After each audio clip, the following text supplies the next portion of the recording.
The Hebrew translation of prophet is navi, which means to proclaim, mention, call, or summon. The prophets in the Bible have taken place over a long range of centuries. Prophets like Elijah and Elisha were prominent in the early Bible, but it wasn't until the 8th century BCE that the age of classical prophecy began. After this point, the prophets have books that are known as the prophetic writings, starting with Amos in 750 BCE and finishing with Daniel in the 6th century. Most of the prophet books took place between these two periods. Exile was one of the major events in Israel's history as a nation. The books that were written before this time of exile are considered the pre-exilic books, and the books that were written after are the post-exilic books.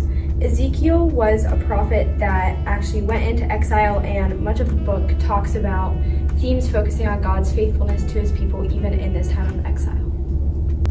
So why were the prophets so important? What did they have to say to the people of God? One of the main messages coming from the prophets during this time was opposition to the oppressive economic systems that were affecting the people of Israel. For example, these systems allowed rich people to sell people who were poor into slavery and take their land. Another important message coming from the prophets during this time was one of socio-political reform. The systems in Israel were very oppressive, and this was a reminder to the people that God is a God of justice and mercy for all people, regardless of social status. Another thing heavily emphasized by the prophets was proper worship for the Israelites. A lot of people in Israel were engaging in temple sacrifices and other things that made them look good, but their lives weren't reflecting worshiping God. The final thing that the prophets heavily emphasized was that the Israelites needed to stay true to God alone and to not follow the ways of their neighbors and worship other gods. Listed here are all the prophets. Highlighted in green are the ones who are post-exilic prophets. But who actually are they? Let's meet a few. All right, I'm coming at you live with one of our very own prophets. Tell me, sir, what's your name? Hosea. And who are you here with, Hosea? I'm here with my wife, Gomer. Baby, tell them what you used to be. A prostitute? Well, tell me, do you have any children? Yes, we have 3 children. One of them right here, I see. Yes, ma'am. What are their names? Jezreel, Lo Ruhamon, and Lo Ami. What's the laughter for, sir? Any meaning behind that one? Lo Ami means not my child. Oh, what inspired that? It's to symbolize how Israel no longer is the child of God. Ezekiel, what are you doing? Sleeping How long have you been there? for 389 days 389 days? What's that for? because of Israel's sinning for 390 years. 390 years, wow. One day later. It seems Ezekiel has finally roused himself. Tell me, sir, what are you doing? I was just roasting a marshmallow Over what?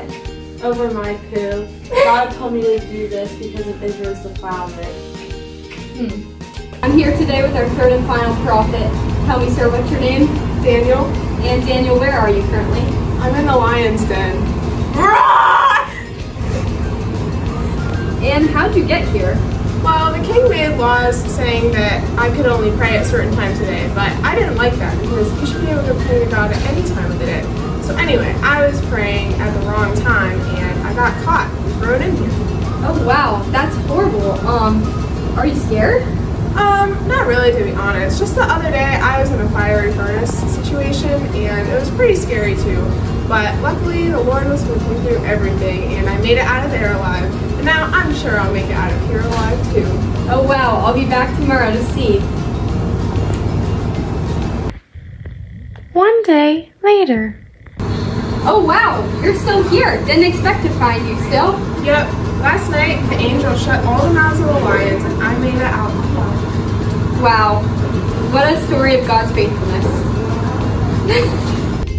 Another device that many prophetic writers used was oracles against other nations.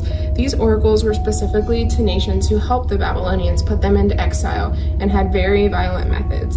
These oracles talked about how God would punish these nations for their crimes against Israel. It's easy to feel discouraged with the messages of some of the prophets.